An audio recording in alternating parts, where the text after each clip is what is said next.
Bueno, buenas tardes a todos. Sean bienvenidos al Ateneo del Club Universitario de Buenos Aires, que hoy tiene el honor de presentar a Eduardo Blas María Allegri en la conferencia Las tres fronteras del Martín Fierro: el espacio, el tiempo y la fe. Bueno, Eduardo Allegri es profesor en letras de la Universidad Católica Argentina, docente en distintos niveles de enseñanza desde 1978 en Argentina y en México. Ha escrito numerosas obras de literatura y política, de educación, y tiene publicados algunos libros, algunos que tenemos el honor de tener también en esta biblioteca. Y esta es su segunda presentación en el club. El año pasado disertó sobre Chesterton Incorrecto, charla que está subida al canal del Ateneo del club y que pueden ver vía online. Esta charla también, por supuesto, la vamos a subir al canal. Bueno, los dejo con él. Les pido encarecidamente que apaguemos los celulares a los efectos de no interrumpir al orador. Y bueno, lo recibimos con un fuerte aplauso. Gracias, Eduardo. Bueno, muchísimas gracias, buenas noches. El aplauso lo tomo a cuenta de la conferencia. Si no funciona, después se los devuelvo. A principios de 1873, a 10 pesos el ejemplar, salía de la imprenta de La Pampa, en Victoria 79, en la ciudad de Buenos Aires, a donde había entrado en noviembre de 1872, el folleto de 78 páginas de José Hernández titulado El gaucho Martín Fierro, que, decía la portada, contiene al final una interesante memoria sobre el camino trasandino. Y este dato es importante, como ya vamos a ver. Por otra parte, 7 años después, en la imprenta de Pablo Coni, para el sello de la Librería del Plata, Tacuarí 17 de Buenos Aires, se imprimían en 1879 las 59 páginas de La Vuelta de Martín Fierro, adornada con 10 láminas, dice el folleto, que son las que ilustrara el joven Carlos Cleriche para esa primera edición de la segunda parte del poema. De modo que, sin los agregados, son unas 100 páginas para los 7.210 versos de un poema en 2 partes, con un promedio de 6 versos por estrofa, es decir, sextinas o sextetas, octosílabos siempre, que es el metro popular del español. Apenas eso, nada más y nada menos. Precisamente por ese noviembre de 1872, estamos reunidos hoy aquí conmemorando los 150 años de la aparición del Martín Fierro. Tenía 29 años don Miguel de Unamuno cuando en 1894 publicó un famoso artículo en la Revista Española, así se llama la revista, sobre algo que él venía saboreando desde un par de años antes.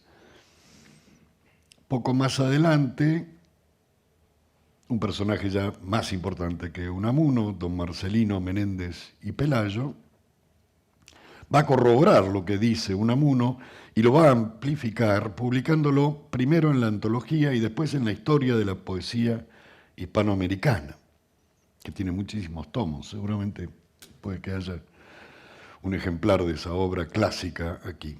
Y eso tuvo, como entienden ustedes, el consiguiente efecto académico.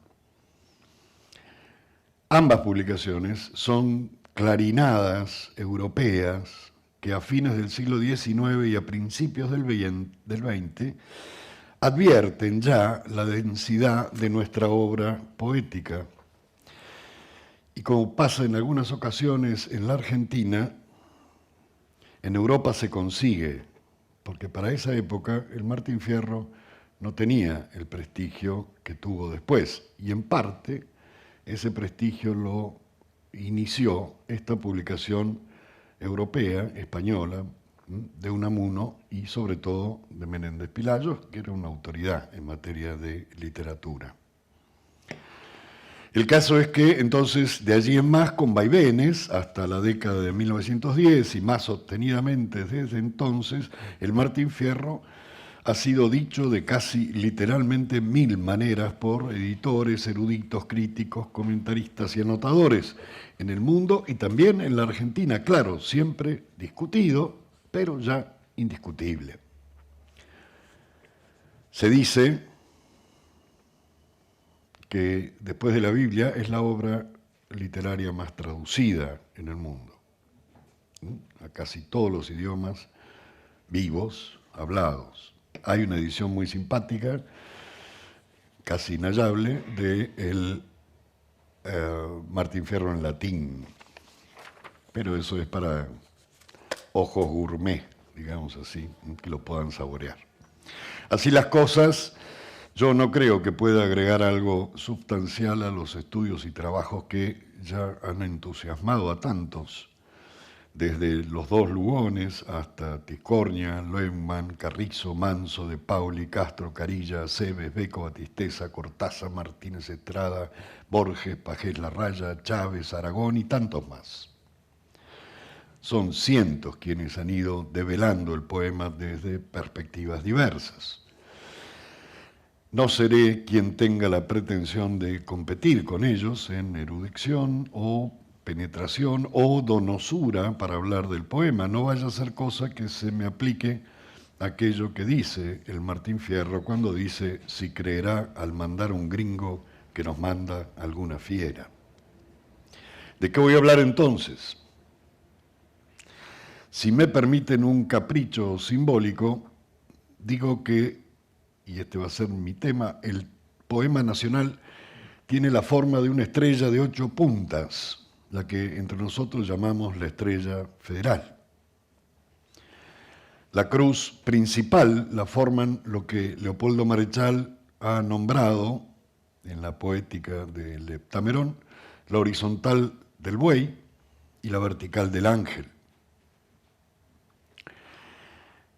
En esta cruz que aquí propongo, una es el espacio, la otra es la fe. Las otras dos trazas cruzadas y oblicuas que completan la estrella federal son, en esta simbología ad hoc, caprichosa si ustedes quieren, los tiempos que se abren como aquella rosa de los vientos que cierra el poema de Hernández cuando se separan los gauchos a los 4 rumbos.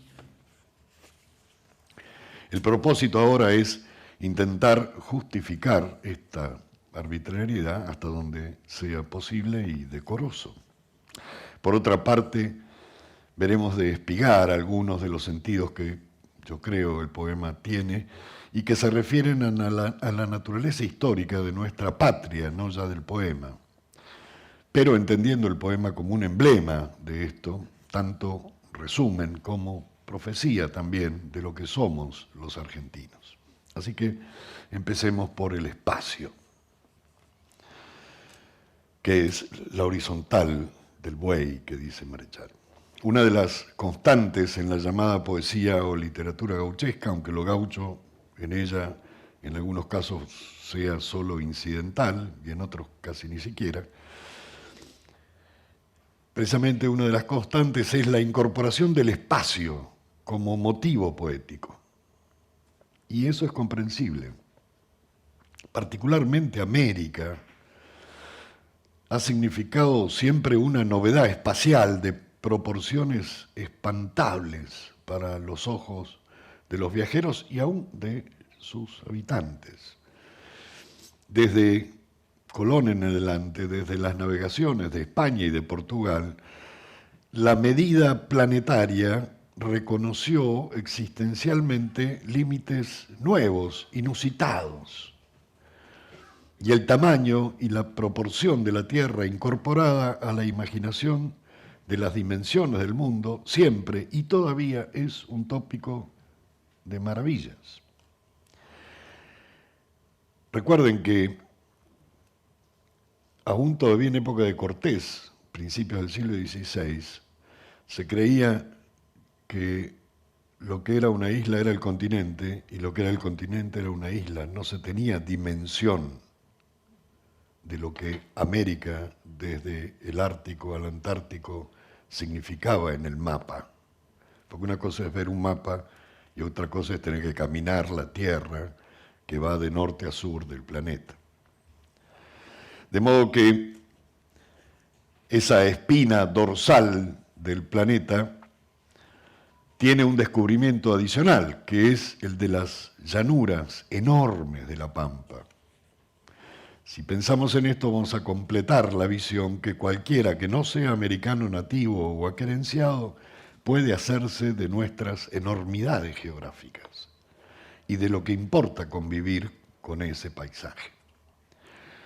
Y todo eso cobra mayor importancia si además en el centro de estos espacios del trópico al sur colocamos la figura del gaucho, que es un tipo humano muy particular. Y no porque concibamos al paisaje y al entorno como un determinismo, entre otros posibles determinismos, como si dijéramos que sin más el paisaje hace al hombre. No es determinante, pero sí condicionante. Ahora, ¿por qué el espacio significa de ese modo? Ciertamente, en el poema, ciertamente, y hay que decir con Fermín Chávez que hay una geografía espiritual en el poema. Así, el lugar, los lugares significan. Y lo que Hernández tiene en mente no puede obviar el lugar.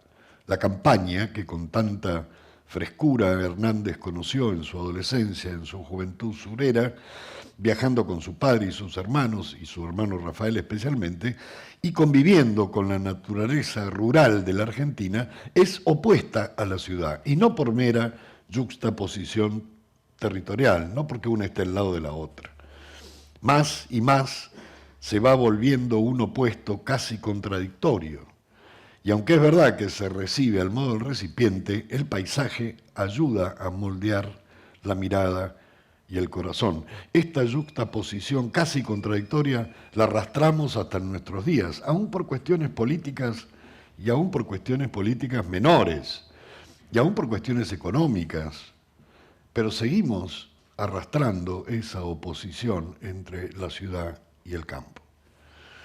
En algunos casos en la Argentina esto fue dramático. El poema es un testimonio de que hubo tragedia en esa oposición. Es lo que hay en cada lugar, de qué está hecho cada lugar, lo que hace notable la presencia espacial, porque, lo advierte el hombre o no, el ámbito contiene realidades que también son signos y símbolos de otras cosas distintas de aquellas cosas que ve y con las que convive. Unas y otras, la realidad visible e inmediata, y ella misma como símbolo de algo visible, invisible, inmediato, van moldeando al hombre.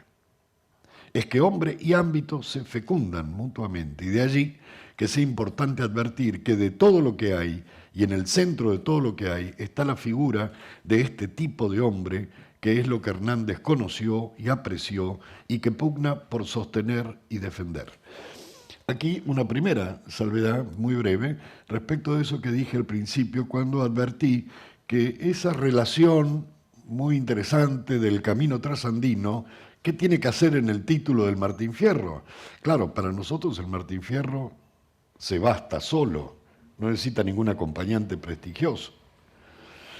Sin embargo, eso es una prueba de qué pensaba Hernández del poema cuando lo escribió.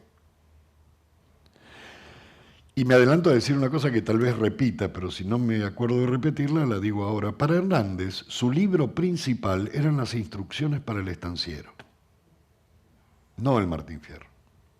Su verdadera pasión era esa. Y es un libro que todavía tiene utilidad. Tal vez haya un ejemplar aquí de los hermanos Hernández respecto de esas instrucciones del estanciero, con todo lo que hay que saber para la producción agropecuaria. escrito por un hombre que se crió haciéndolo. Ese era el libro que Hernández estimaba más. La mirada y la actitud que el gobierno encabezado por Domingo Sarmiento tiene respecto de los hombres de la campaña, como las acciones que encomienda a su ministro Martín de Gaiza, ministro de Guerra de casi toda la presidencia de Sarmiento, son datos hasta cierto punto circunstanciales, pero que confirman a Hernández en una dura y sostenida batalla como la que llevó, por ejemplo, desde las páginas de uno de los periódicos, El Río de la Plata, primero a favor del modo de vida del gaucho e inmediatamente después en contra de las medidas del gobierno. Y lo segundo, por lo primero. Es decir, el gaucho sí le importaba, la vida del campo sí le importaba. Y la concepción de Sarmiento y de una mentalidad determinada era, en principio, opuesta a la experiencia y a la concepción que tenía Hernández, que no era un intelectual. Nosotros lo tenemos por un gran autor, pero en realidad él no era un intelectual, era un hombre de acción.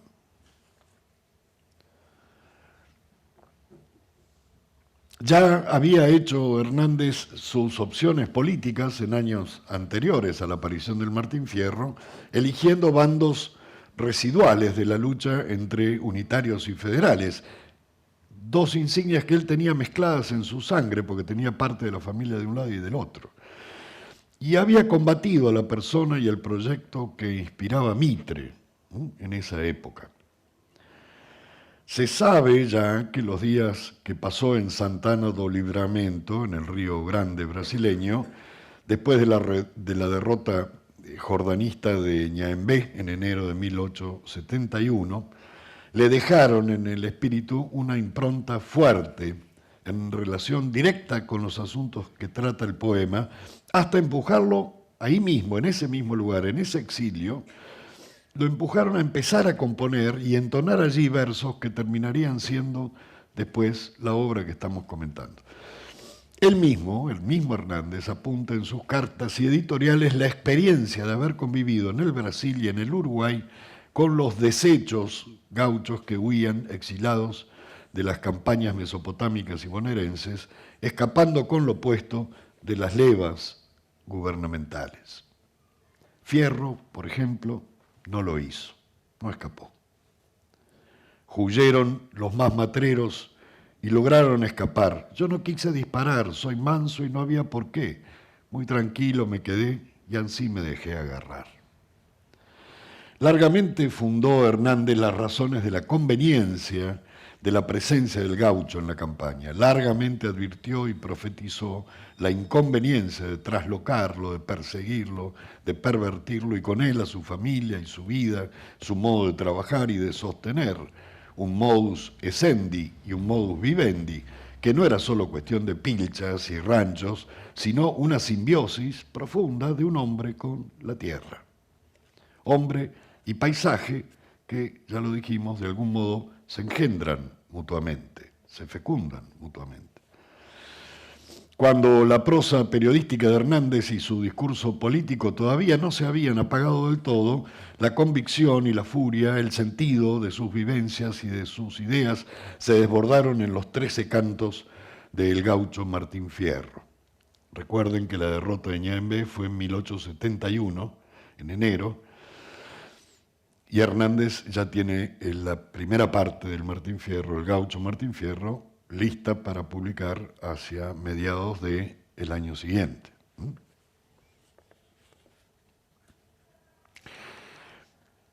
Esos 13 cantos del gaucho Martín Fierro, la primera parte, comienzan con un planto, con un llanto, con una lamentación por la perdida delicia campesina, que no es acá un lugar idílico, un locus amenus imaginario.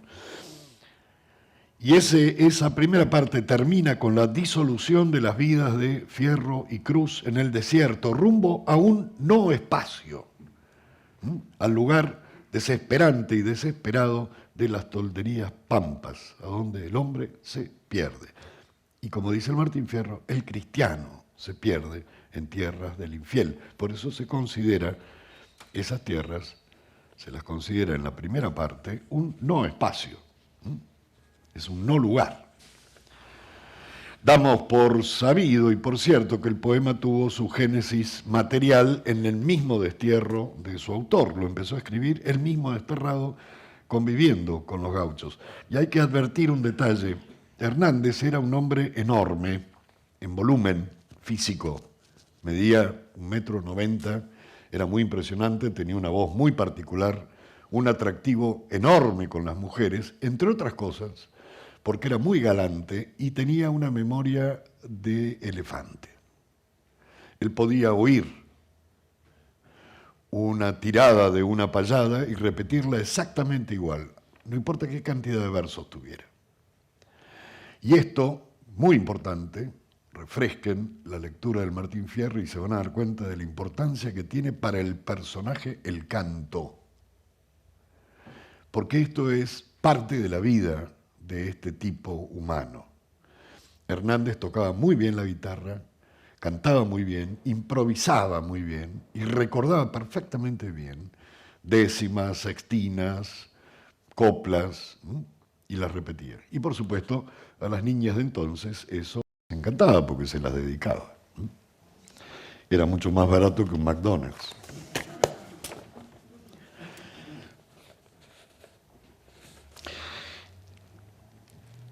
La circunstancia de empezar en el destierro el poema, no digo que incida o condicione, sino que simplemente está presente, del modo como ya apunté, en el ánimo de quien le hace decir a Martín Fierro, con nostalgia y con desgarro: tuve en mi pago en un tiempo hijos, hacienda y mujer, pero empecé a padecer, me echaron a la frontera, y qué iba a hallar al volver, tan solo hallé la tapera. Es el mismo personaje que después de las peripecias y desdichas de aquellos años de fortín y de deserción, que fueron 10, de abandono, borracheras y homicidios, descubre que el paisaje de sus delicias y de sus trabajos, aquel del canto segundo de la primera parte, ahora se vuelve un mundo ajeno, aun siendo el mundo propio. Como en una pesadilla interminable, y esto es importante también, el gaucho ha perdido la consonancia de libertad y a la vez de amparo que la extensión infinita de ese paisaje le daba. Y lo que era seguridad y gozo en las distancias se le vuelve vacío, peligro y amargura. Monté y me encomendé a Dios, rumbeando para otro pago, que el gaucho que llaman vago no puede tener querencia y así de estrago en estrago vive llorando la ausencia. Él anda siempre huyendo, siempre pobre y perseguido, no tiene cueva ni nido, como si fuera maldito, porque ser gaucho, barajo, el ser gaucho es un delito.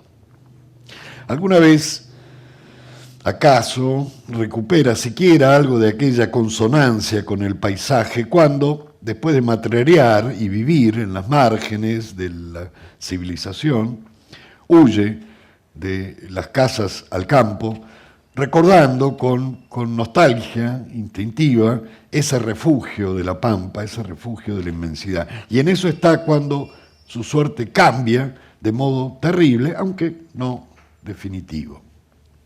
Martín Fierro sabe, con todo, que solamente el gaucho tiene la llave de esa experiencia de amistad con el espacio que habita y que lo habita, que no es mero tópico romántico de identificación con la naturaleza, sino una experiencia existencial y honda, un punto donde la horizontal se cruza incluso con la vertical. Ansí me hallaba una noche contemplando las estrellas que le parecen más bellas cuanto más uno es desgraciado y que Dios las haiga criado para consolarse en ellas. Les tiene el hombre cariño y siempre con alegría ve salir las tres Marías que si llueve, cuando escampa, las estrellas son las guías que el gaucho tiene en la pampa. Aquí no valen doctores, solo vale la experiencia. Aquí verán su inocencia esos que todos lo saben, porque esto tiene otra llave y el gaucho tiene su ansia. Hasta que el mismo ámbito, el mismo paisaje, ahora en la voz de un chajá, le devuelve el eco de sus penas y persecuciones y le advierte a Gorero la llegada de la partida policial que lo está persiguiendo. De allí a tener que salir incluso de lo que ya no le es ni vive como espacio propio, media nada más que la intervención del sargento Cruz, otro desdichado, y con él va a ir a perderse en la nada de paisaje que solo será más dolor y penuria cuando vaya a las tolderías. Cruz y Fierro de una estancia, una tropilla se arriaron, por delante se le echaron como criollos entendidos y pronto, sin ser sentidos, por la frontera cruzaron. Y cuando la habían pasado una madrugada clara, le dijo Cruz que mirara las últimas poblaciones y a Fierro 2 lagrimones le rodaron por la cara. En la comedia de Dante, Dante va del infierno al cielo. Aquí el gaucho va del cielo al infierno. Tal vez así lo habrá concebido el propio Hernández, que repetirá este último término, el infierno, como descripción acabada de todos esos años en las tolderías que le ocupan casi un tercio de la segunda parte del poema en sus primeros 10 cantos de los 33 que la vuelta de Martín Fierro tiene. Miremos un momento este asunto. La alusión a los círculos de Dante figura no solo en este clima de descenso que es la vida en la toldería, que le lleva otros 10 años.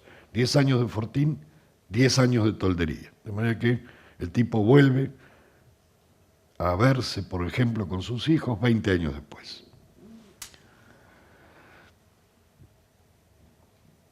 Explícitamente, poco después, Hernández trae versos de Dante en el relato del hijo mayor de Fierro en la segunda parte y en sus tiempos de penitenciaría, porque no solo padeció él, sino también su descendencia. El hombre que de entre allí deje fuera la esperanza, dice Picardía, y esas son las palabras que Dante pone en la puerta del infierno, ¿verdad? Lasciate ogni speranza voi che entrate. Dejen toda esperanza los que entran aquí.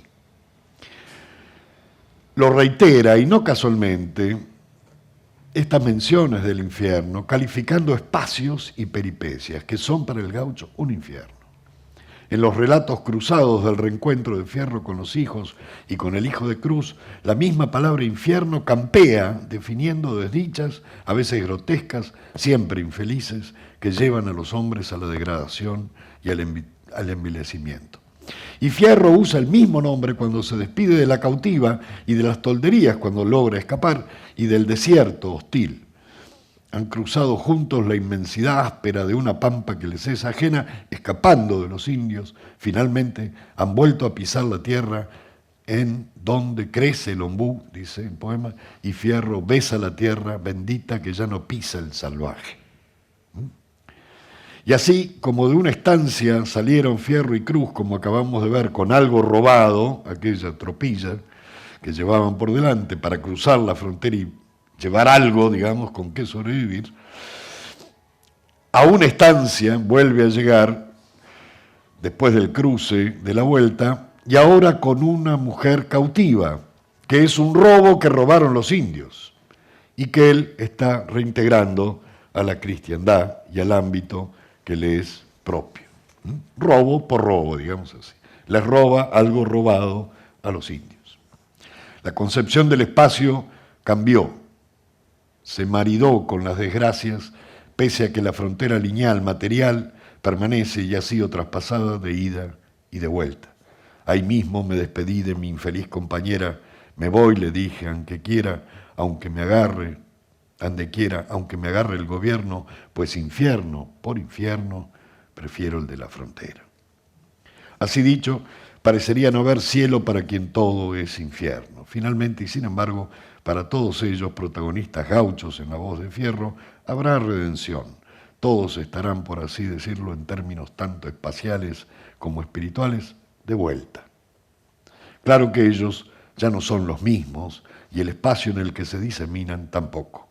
Con el tiempo vendrán otros, papolitanos, gringos llorones, ingleses angiadores, que dice el poema, a poblar y a cortejar aquellas inmensidades, pero, y aunque dejarán su impronta innegable, de la que muchos somos hijos, deberán agaucharse si de veras quieren vivir como hombres de esta tierra. Veamos un poco el tiempo. El espacio de la Pampa es inmenso, pero no es uniforme. La campaña del gaucho, la tierra de sus trabajos, no es espacio idéntico al de la frontera del Fortín, ni con más razón al del matrero perseguido a campo abierto, o, aún así, al que vive en las tolderías de los Pampas. Pero, con todo y eso, la extensión puede hacerse una sola. Y mientras que la inmensidad de la Pampa, desierto, tiene alguna posibilidad de ser una sola línea por la que el gaucho va y viene en el poema, en orden al tiempo son dos líneas que se cruzan. Es precisamente en ese cruce de líneas en el que también encontramos otra vez al personaje principal del poema.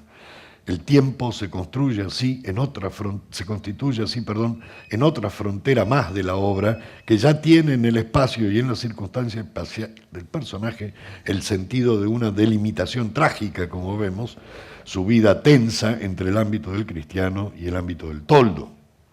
El tiempo está dicho aquí como curso histórico, por un lado, en su helicoidal linealidad, es decir, algo que avanza pero en espiral. Pero también se consideran los tiempos superpuestos de entidades que a lo largo de esa línea que transcurre del principio al fin van irrumpiendo como alternativamente en una agonalidad histórica de temporalidades en combate, tiempos que al mismo tiempo están opuestos entre sí en el mismo momento. Y se superponen así tiempos políticos, históricos y de cosmovisiones dispares. No es poco dato advertir que de los nombres nombrados, no aludidos genéricamente como el gobierno, etc., sino los nombres propios del poema son dos: Rosas y Don Gainza, que lo llama Don Ganza, que se refiere al ministro de Sarmiento, a quien Hernández le tenía particular inquina, porque fue el que llevó las tropas a pelear contra López Jordán a Santa Fe, bando en el cual militaba Hernández, y que fue lo que lo obligó a exiliarse en Brasil. Así que por Don Ganza, o Don Gainza, Don Martín de Gainza, no tenía mucho aprecio. Y ninguno de los dos actúa en el poema, son solo dos nombres de referencia, como si dijéramos dos hitos. Es el propio Hernández el que nos presenta este flujo temporal entrecruzado a la vez que superpuesto, y él mismo Hernández, en el propio planteo articulado de las dos partes de la obra, es quien nos exige acentuar ese entrecruzamiento temporal, esa superposición de historias de la patria, para entender la realidad del gaucho en el eje de ese cruce, y no tanto y solamente por su incursión en tierra de indios, sino más precisamente cuando anda entre cristianos, por llamarlos con el nombre que el poema le da. Allí no es solamente el gaucho en su peculiaridad y modus vivendi quien se juega la vida en ese entrevero marcado por las líneas de la historia, es, parece decir Hernández, la patria misma. De él hay que decir, sin embargo, que no pensaba lo mismo en 1872 que en 1879, las dos fechas de aparición de las dos partes del poema. Y aquí vuelvo a decir que Hernández no es un intelectual. Se parece más bien a lo que nosotros hoy conocemos como un político. Piensen ustedes lo que quieran de los políticos, pero en general tenemos una idea de los políticos, y eso era básicamente Hernández. Simpático, entrador, pero era un político y un hombre de acción. Su actividad era periodística. Tenía la prensa, tenía La Nación. No, La Nación no, porque era de Mitre y él estaba en contra. Entiendo lo que digo. Es decir, es un columnista y fundó uno tras otro pequeños periódicos en Buenos Aires y en el interior del país para seguir un combate político. Incluso llevó ese combate, cosa que los políticos actuales de ninguna manera hacen, hasta jugarse la vida. Fue soldado, militar, peleó, batallas, pum, pum, tiros, sables. Él podía morir. y si no hubiera escapado a Brasil hubiera muerto. Sin embargo, el poema habló por él, diciendo cosas que él sabía y no sabía que sabía. Es muy inferior la producción literaria de Hernández, es muy inferior la producción discursiva, porque en varias etapas de su vida fue diputado, representante, etc. Son muy pobres sus discursos. Discurso de un político. Aunque haya políticos que han tenido una verba graciosa, Hernández tenía una normal. Hasta que llegó Martín Fierro y habló por él, diciendo lo que él no podía decir de otra manera, porque no sabía probablemente. Entonces, ¿quién escribió el poema? Hernández dejó el poema en un determinado punto al final de la vuelta, quisiera o no continuarlo, y señaló de esa manera y a partir de ese eje un movimiento centrífugo en el espacio, que es en todo caso un movimiento en el tiempo y también en el tiempo futuro. Después, dice, a los cuatro vientos, los cuatro se dirigieron. Una promesa se hicieron que todos debían cumplir, mas no la puedo decir, pues secreto prometieron. Se vuelven a encontrar después de sus desgracias y se desparraman centrífugamente, y dice claramente a los cuatro vientos. ¿Qué significa esto?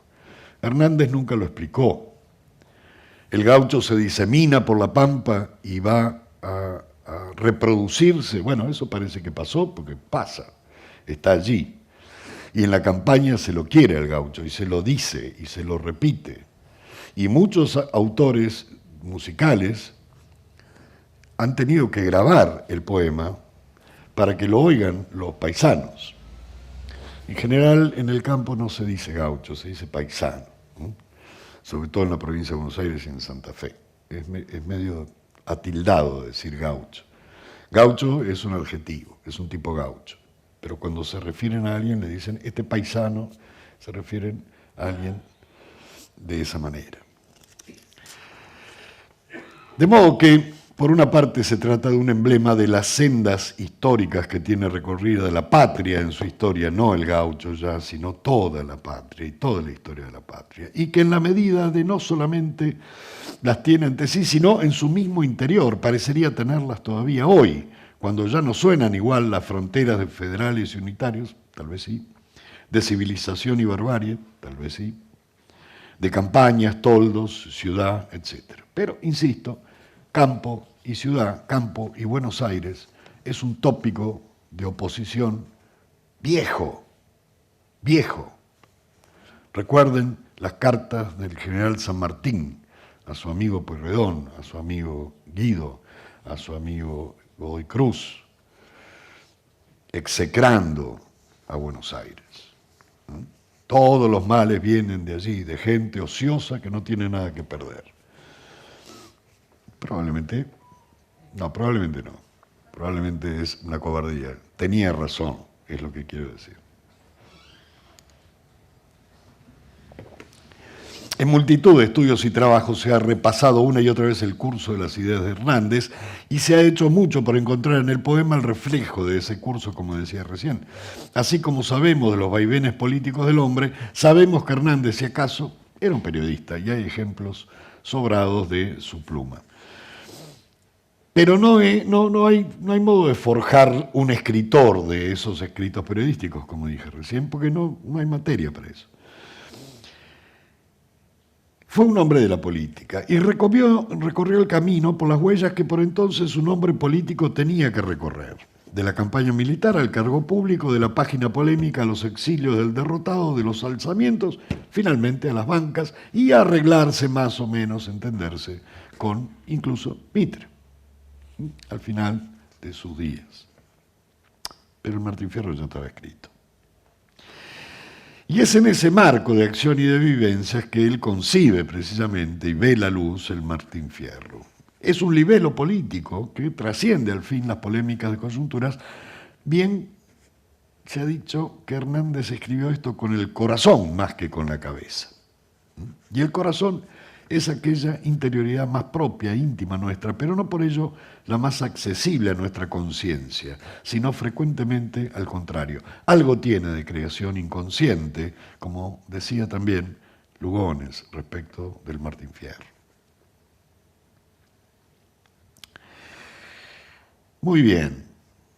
Bartolomé Mitre, en ocasión de la aparición de la Vuelta de Martín Fierro, le decía algo conocido a José Hernández en abril de 1879. Creo que usted ha abusado un poco del naturalismo y que ha exagerado el colorido local en los versos sin medida que ha sembrado intencionalmente sus páginas, así como con ciertos barbarismos que no eran indispensables para poner el libro al alcance de todo el mundo, levantando la inteligencia vulgar al nivel del lenguaje en que se expresan las ideas y los sentimientos comunes del hombre. Ponga un punto, Mitre, por favor. No estoy del todo conforme con su filosofía social, que deja en el fondo del alma una precipitada amargura sin el correctivo de la solidaridad social. Mejor es reconciliar los antagonismos por el amor y la necesidad de vivir juntos y unidos que hacer fomentar los odios. Ya dije que el poema nace como respuesta literaria de lo que queda de los federales a las acciones de los unitarios y liberales, encabezados por el mismo Mitre y con Sarmiento como ariete. Sarmiento es presidente por una disputa que no se ponían de acuerdo Joaquín Ben González y otros, a ver quién, y como uno tenía o no tenía apoyo en el interior, salió Sarmiento, lo propuso Mansilla, y el único que lo defendió en Buenos Aires fue quien después iba a ser, como pago de ese apoyo, su ministro de Guerra, es decir, don Ganza. Y Sarmiento le pagó ese apoyo nombrándolo ministro durante toda su presidencia. Muy bien.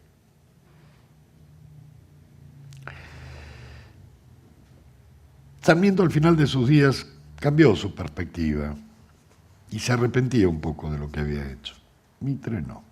Las que siguen son algunas muestras al azar de aquellos aires del tiempo que Hernández vivió y contra los que tomó la pluma y la espada en algunos casos. Y finalmente están detrás, son el detrás de escena del Martín Fierro.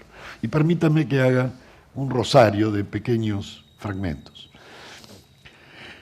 Una carta de Sarmiento a Mitre en 1861. Necesito ir a las provincias, usted sabe mi doctrina. Los candidatos están hechos de antemano. No trate de economizar sangre de gauchos. Este es un abono que es preciso hacer útil al país. La sangre es lo único que tienen de humano. Carta de Mitre a Marcos Paz en el 62. Mejor que entenderse con el animal de Peñalosa es voltearlo, aunque cueste un poco más. Aprovechemos la oportunidad de los caudillos que quieren suicidarse para ayudarlos a bien morir. Carta de Sarmiento a Mitre en el 63. He aplaudido la medida del asesinato de Peñalosa, dice Sarmiento, precisamente por su forma, sin cortarle la cabeza a aquel inveterado pícaro y ponerla a la expectación, las chusmas no se habrían inquietado en 6 meses. Carta de Mitre en 1867. El candidato es el Partido Liberal. Eliminando candidaturas del calibre de la de Urquiza, es como yo entiendo que puede y debe hacerse una elección libre. Sarmiento, en un artículo en El Nacional, en 1877. Estamos por dudar de que exista el Paraguay. Descendientes de razas guaraníes, indios salvajes y esclavos que obran por instinto o falta de razón, en ellos se perpetúa la barbarie primigenia y colonial. Son unos perros ignorantes. Al frenético, idiota, bruto y feroz borracho Solano López lo acompañan miles de animales que obedecen y mueren de miedo. Es providencial que un tirano haya hecho morir a todo ese pueblo guaraní. Era necesario purgar la tierra de toda esa excrescencia humana, raza perdida cuyo contagio hay que librarse. Como se ve, todo un programa de reconciliación y de unidad, como diría Mitre, mejor es reconciliar los antagonismos por el amor y la necesidad de vivir juntos y unidos que hacer fomentar los odios. Si fuéramos un poquito más atrás, sin necesidad de llegar a 1845 y la publicación del Facundo, por ejemplo, Veríamos estas ideas en 1852, que son ideas muy importantes. Utopía, después le digo el autor, es pensar que podamos realizar la república representativa, es decir, el gobierno de la sensatez, de la calma, de la disciplina, por hábito y virtud más que por ocasión, de la abnegación y del desinterés, si no alteramos o modificamos profundamente la masa o pasta de que se compone nuestro pueblo hispanoamericano. He aquí el único medio de salir del terreno falso del paralogismo en que nuestra América se halla empeñada por su actual derecho constitucional. Salteo párrafos, ¿sí? Todos del mismo autor y de la misma obra. La América del Sur posee un ejército a este fin, y es el encanto que sus hermosas y amables mujeres recibieron de su origen andaluz, mejorado por el cielo espléndido del Nuevo Mundo. Removed los impedimentos inmorales que hacen estéril el poder del bello sexo americano y tendréis realizado el cambio de nuestra raza sin la pérdida del idioma ni del tipo nacional primitivo. Otro poco más. Combinad como queráis lo que tenéis, no sacaréis de ello una república digna de ese nombre. Podréis disminuir el mal, pero no aumentaréis el bien, ni será permanente vuestra mejor negativa. ¿Por qué? Porque lo que hay es poco y es malo. Conviene aumentar el número de nuestra población y lo que es más, cambiar su condición en sentido ventajoso a la causa del progreso. Con 3 millones de indígenas, cristianos y católicos, no realizaríais la república ciertamente, no la realizaríais tampoco con 4 millones de españoles peninsulares, porque el español puro es incapaz de realizarla allá o acá. Si hemos de componer nuestra población para nuestro sistema de gobierno, si ha de sernos más posible hacer la población para el sistema proclamado que el sistema para la población, es necesario fomentar en nuestro suelo la población anglosajona. Ella está identificada con el vapor, el comercio y la libertad, y no será imposible erradicar estas cosas entre nosotros sin la cooperación activa de esa raza de progreso y de civilización. Capítulo 30 de las bases de Alberdi, el antecedente de nuestra Constitución. Entre estas consideraciones de Alberdi, que aparecieron en el 52, y aquel comentario de Bartolomé Mitre La Vuelta, está el Martín Fierro.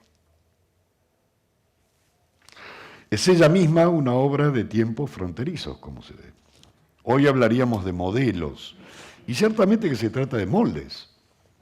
Pero para el protagonista del poema, su familia y amigos, estos moldes y modelos políticos y sociales son púas que se clavan en su carne y que en su turbión de cambios y nuevos tiempos van destrozando todo lo que el gaucho ama y respeta a su alrededor. Y destroza también aquello que está arraigado en su alma, envileciéndolo, como se envilece un hombre cuando se lo arroja afuera de la historia, además de ser arrojado de su casa, de su pago, de sus trabajos y alegrías, de sus convicciones y aún de su fe.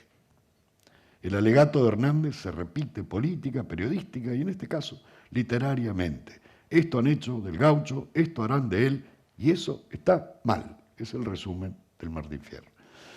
El juicio al que Hernández somete a las corrientes políticas dominantes de sus días, con las que finalmente acordó, porque no estaba tan en desacuerdo, es un juicio histórico. Cada vez que pone en movimiento al gaucho, Hernández lo hace caminar también por el tiempo. Un tiempo es el de las glorias de sus días felices, otro el de sus persecuciones, un tiempo es el de sus andanzas envilecido, otro el de su casi disolución entre el indiaje y en el desierto. Y tanto como va, vuelve por el espacio y por los tiempos. La distancia entre 1872 y 1879 es evidentemente una distancia política, no solo temporal. Sin embargo, por más que algunas cosas importantes hubieran cambiado en el ánimo y en la percepción del Hernández político, y algo de eso hubiera pasado a la segunda parte del poema, como pasó porque cambia de perspectiva, ahora es el indio el enemigo, no tanto el gobierno, el juez, el ejército, el personaje sigue siendo el mismo y está destinado a un infierno, no importa quién se lo dé. Es verdad que ha ganado en notoria interioridad Martín Fierro, pero es verdad también que ahora es para él tiempo de la herencia. Y vayamos finalmente a la fe. no es simplemente el pajonal del desierto el que marca la distancia entre la cristiandad y el infiel. Es por lo menos eso, pero no solamente eso. La fe es otra frontera definitoria en el poema, que traza una línea espacial en la llanura, a la vez que traza en un registro difícil de ignorar, como de ceñir a ciertos cánones, los corazones de los hombres individual, social, política y culturalmente considerados. La fe juzga no solamente lo que hay a cada lado de una línea de frontera por afuera y con el desierto de por medio, también juzga a los hombres por adentro. Y por cierto que juzga las costumbres y que juzga las instituciones de los hombres, también en la civilización, también entre cristianos. No se trata solamente de entender que hay una cultura y una civilización acristianada, y más allá el desierto informe habitado por una modalidad que no conoce esa ley y esa cultura y que no ha enhebrado con ellas ninguna civilización. Hernández hace que a partir de las características propias, sociales y literarias del personaje y de sus peripecias vayan pasando a través de la casi cincuentena de personajes que hay en el poema, la galería de emblemas históricos que deben rendir cuentas de cuánto llevan en sí de la fe a la que pertenecen, por civilización al menos, por costumbres, por moral y por cultura, y no debe olvidarse por la lengua y por el canto, que el habla de esa lengua ha generado en esta modalidad gaucha tan definitoria del hombre argentino, y vuelvo a decirles, el canto es un personaje más en el poema, y no de los menos importantes. De esa manera Hernández logró tipos humanos de argentino y con su canto le dio voz a una idiosincrasia y a un carácter nacional. Fíjense que Borges lo dice en 1953. Expresar hombres, dice Borges, que las futuras generaciones no querrán olvidar es uno de los fines del arte. José Hernández lo ha logrado en el Martín Fierro con plenitud. Desde Vizcacha, el juez, desde Cruz hasta el ejército, no solamente la toldería es el ámbito otro de la fe. La vertical celeste del ángel no es sólo el meridiano que cruza en perpendicular la horizontal espacial y material del buey entre lo que es civilización y lo que es la barbarie del indio. También, como digo, traza los corazones y traza la cultura. En razón de esto, la fe se transforma en otra frontera esencial y existencial en el poema, y es esta una de las causas principales de que los tiempos y modelos se crucen, precisamente midiéndose por la fe. Los modelos superpuestos y antagónicos se disputan en realidad el corazón de la patria, y así lo postulaba con convicción el Alberdi de las Bases, como acabamos de ver. Alguno se tentará mirando al autor. Valdrá la pena saber cuán iglesiero era José Hernández. Iba a misa muchas veces. No hay una sola iglesia en el Martín Fierro. Pero no la había en la campaña, y eso no es culpa de Hernández, en todo caso, sino de quien pone o no pone una iglesia. Para esta época, los ministros de Interior y los ministros de Educación se negaban a llamar padres a los salesianos que recién llegaban, y los llamaban señor, en un desconocimiento del origen de su consagración. También pasaba en Italia, y por esa razón los salesianos tienen inspectorías y no provincias religiosas, porque tenían que tener frente al gobierno italiano del tiempo, un aspecto absolutamente laico. Bueno, el señor Wilde hacía exactamente lo mismo, y el señor Gutiérrez en Argentina también. ¿Vale la pena el recuento de proezas sacramentales del autor o de Martín Fierro? ¿Estamos juzgando las prácticas religiosas de Hernández?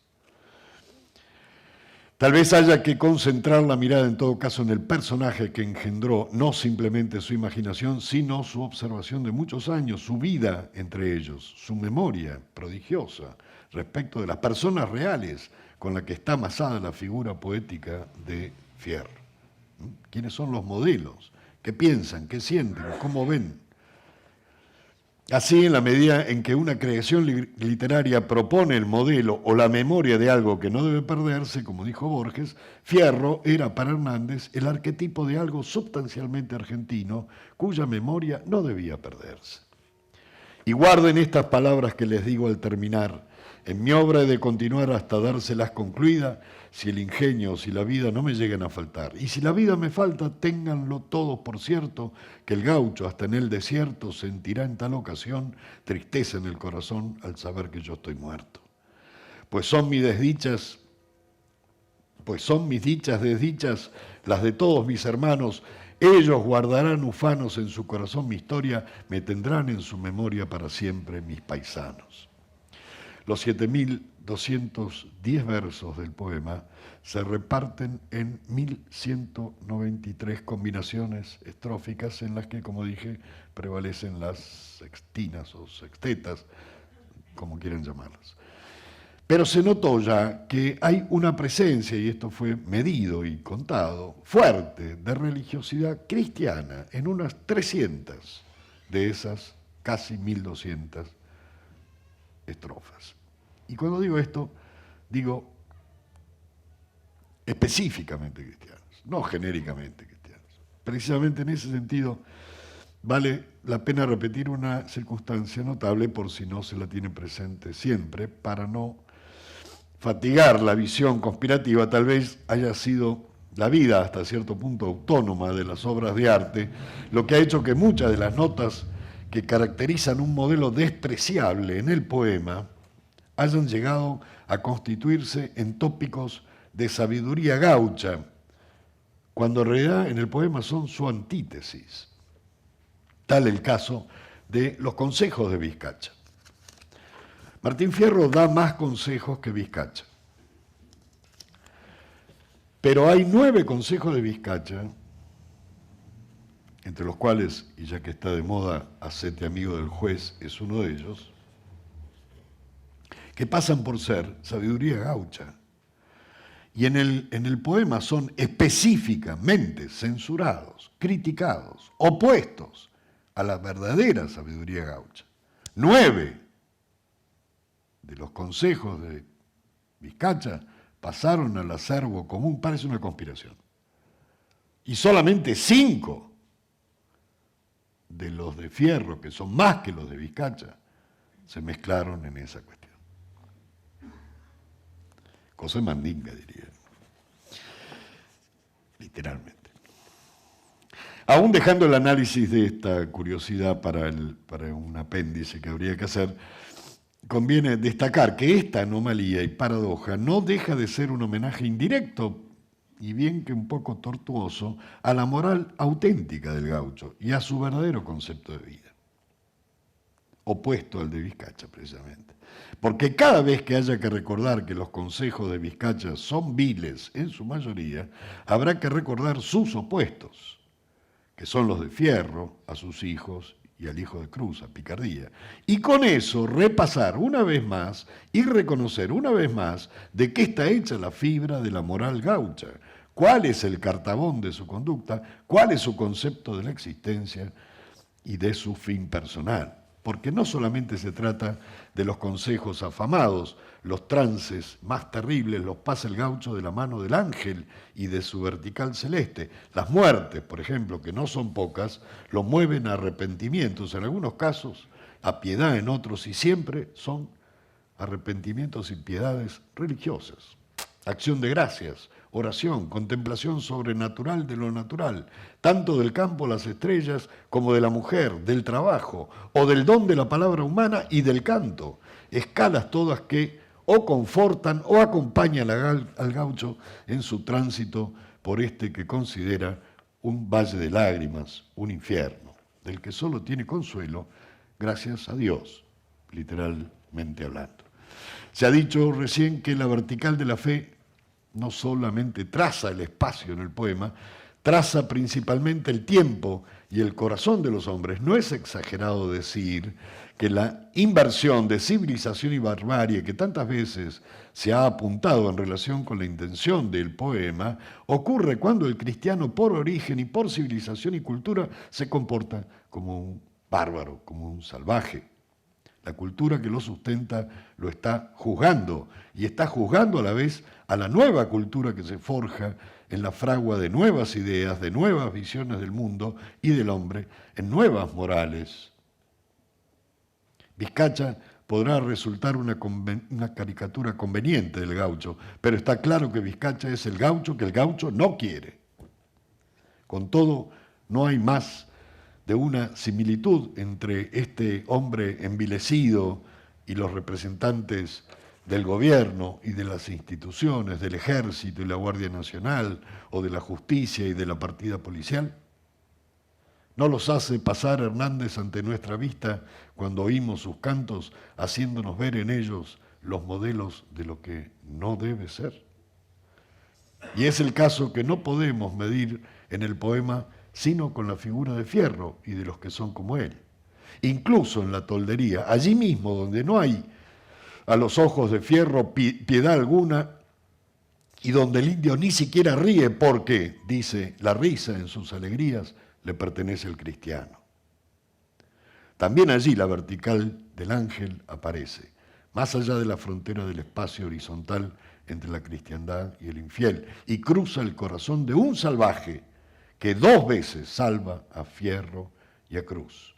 Una acción repetida, consistente, que es movida por la fe deseada por aquel indio que, dice el poema, mostró noble corazón porque, dice el poema, cristiano anhelaba ser. Tendrán ambos ocasión de retribuirle con misericordia y cuidado cuando la viruela negra diezme la toldería y el benefactor, el indio, que los ha protegido, caiga enfermo. Y aún deberán defender al moribundo de los otros indios que se lanzan sobre él para lancearlo, porque en su desesperación pretendían acabar con la plaga sacrificando a uno de los contagiados, precisamente a este indio. El poema no solamente habla explícitamente de la fe cristiana de su protagonista y sus amigos y de sus hijos, habla explícitamente de una cultura contradictoria con esa fe, que no debería serlo por su matriz histórica, pero que sin embargo sí lo es. Y es contradictoria con la fe no individualmente, que eso le pasa a cualquiera.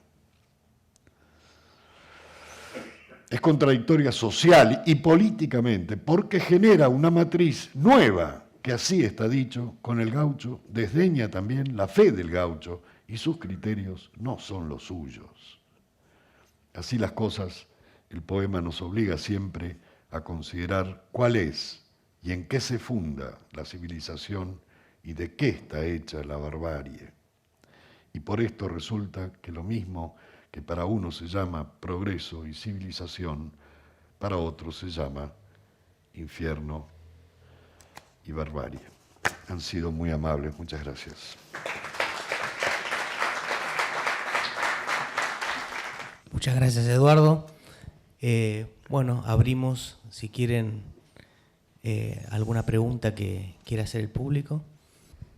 Discúlpeme, entiendo su explicación, pero me gustaría que reforzara esa diferencia entre el Martín Fierro y la vuelta del Martín Fierro. Si puede agregar alguna palabra más. Gracias. Sí, cómo no. Miren, para entender esta diferencia hay que entender algo respecto de lo que dije sobre la vida personal de José Hernández. Y que quede claro que una cosa es el poema y otra cosa es la vida de Hernández, en primer lugar. ¿Dónde está el reflejo de la vida de Hernández en las diferencias entre la primera y la segunda parte? Hablando de fronteras.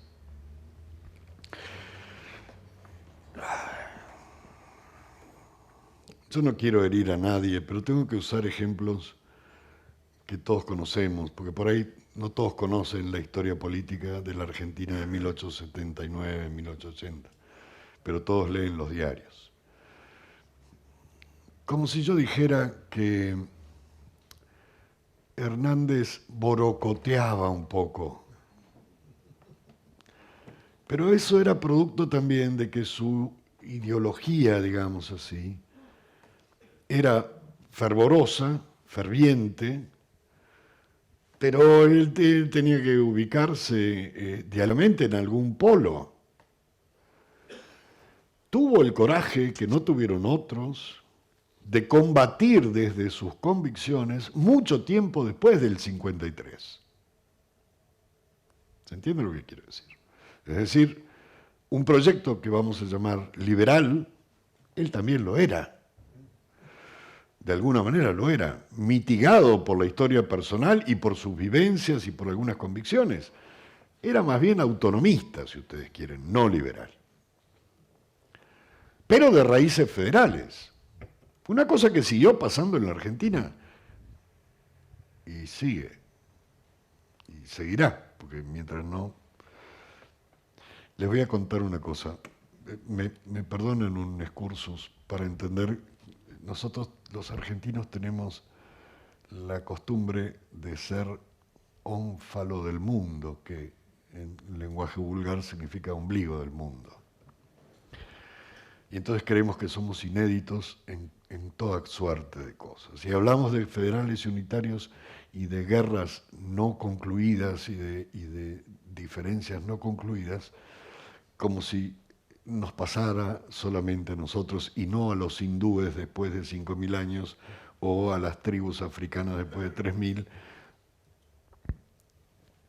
Hace 2 años, 3, en Italia, hubo una reunión. Se acercaba el centenario de la muerte de Dante Alighieri, exactamente los 700 años de la muerte. Pongámosle dimensión al tiempo, ¿verdad? Dante fue expulsado de Florencia y condenado a muerte en 1301. Los últimos 20 años de su vida los vivió fuera de Florencia. Y no tenía una condena a muerte, tenía 2.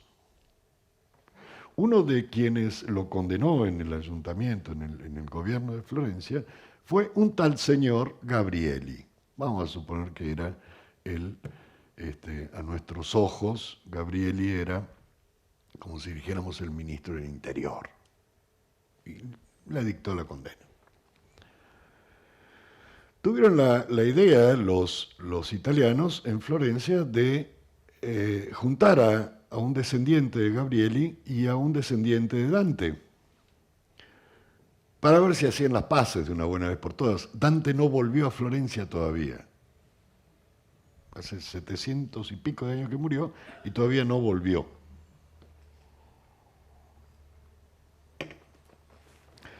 ¿Ustedes creen que se pusieron de acuerdo Gabriel y Dante? No. Pero eso no es nada. En el mismo año se llevó al, vamos a poner, Consejo Deliberante de Florencia, el expediente de Dante. Es decir, ¿qué hacemos? ¿Le levantamos la condena o no se la levantamos? Oigan, 700 años después, nosotros nos quejamos porque el juicio de Menem o el de Cristina va a durar 40, 50 años, pero por favor, nos quedan 600 años más y alguno que lo pueda ver. Yo no, porque soy joven, pero alguno de ustedes que es todavía infante puede ser que lo vea. Llevaron la cuestión al recinto. La sometieron a votación, a mano alzada. ¿Pueden creer que 5 de los diputados, concejales, votaron en contra del levantamiento de la condena? 19 a favor, 5 en contra. Merece mi respeto el hecho de que haya gente seria y con convicciones después de 700 años. Massa tendría mucho que aprender de la política florentina, por ejemplo. Pero Hernández se parecía más bien a Massa que a Gabrieli. Y esto es un elogio para Massa, no un insulto para Hernández. Estaba hecho más o menos de la misma educación y de la misma pasta que Mitre o que o que Mansilla, o que González, los que eran incluso más moderados. Como dice Aragón, Hernández no podía sino pensar en Sarmiento, y Sarmiento se ocupaba de pensar en la patria, porque era antagónico, era dialéctico, era combativo. No tanto, porque terminó finalmente de diputado y arregló las cosas con Mitre, pese a la Carta del 79, no vivió mucho más. ¿Cómo sabemos que Hernández cambió? Porque corrió la frontera. En la primera parte del Martín Fierro, el combate es ácido, terrible, contra las instituciones. Al gaucho lo persigue el ejército, lo persigue el juez, le roban. A Cruz, lo sabemos por el testimonio de Cruz, le manotean la mujer claro, porque el juez le gusta la mujer de Cruz y entonces pero son las instituciones, es el gobierno. La leva forzosa, otros dispararon, yo no tenía por qué, fui manso y me dejé agarrar. Pierde todo. ¿A manos de quién? ¿Un malón? No. No. Pobrecita, dice, ¿qué iba a hacer? 10 años me fui a la frontera, donde la parí, padecí. No teníamos que comer, no teníamos armas, no teníamos pilchas. Y cuando reclamábamos la paga, nos estaqueaban. ¿Y eso qué son los indios? No, el ejército. La frontera, qué frontera, ni frontera, decía el tipo, nos trajeron acá, ¿a qué? No tenían caballos. No se podían defender del malón, no tenían nada que hacer. En el relato del poema. ¿Quién es el diablo de ese infierno? La civilización. El juez, la policía, la partida policial, ¿cómo se llama? La milicia, el ejército, el gobierno, Don Gansa. Ahí está Hernández peleándose con los mitristas. Corre la frontera. Los primeros 15 cantos de la segunda parte se dedican a mostrar la barbarie del indígena, no del gobierno. Infierno por infierno, dice, prefiero el de la frontera. Porque corrió la frontera y llevó la barbarie de las instituciones de la primera parte a la toldería. Y ya no habla tanto del gobierno. Se queja así de todo lo que perdió, pero no tiene arreglo. Ahora, el indio sí. Estamos sobre la campaña del desierto de Roca. ¿A quién le atribuimos eso?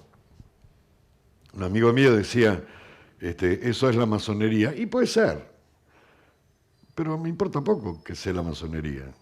Yo me ocupo de la literatura en primer lugar, y la literatura me dice que Hernández corrió la frontera. Si la corrió por una conspiración internacional, oculta, y que yo, si es oculta, no me va a venir a contar a mí por qué lo hizo. Pero sí lo hizo. Y coincide con sus últimos cargos de políticos. Entonces, ¿qué tenemos allí? Un hombre de su tiempo.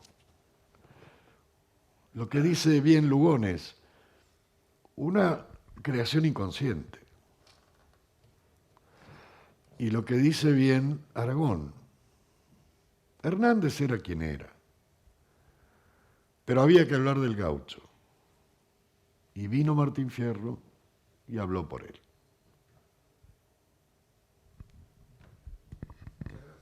Por nada.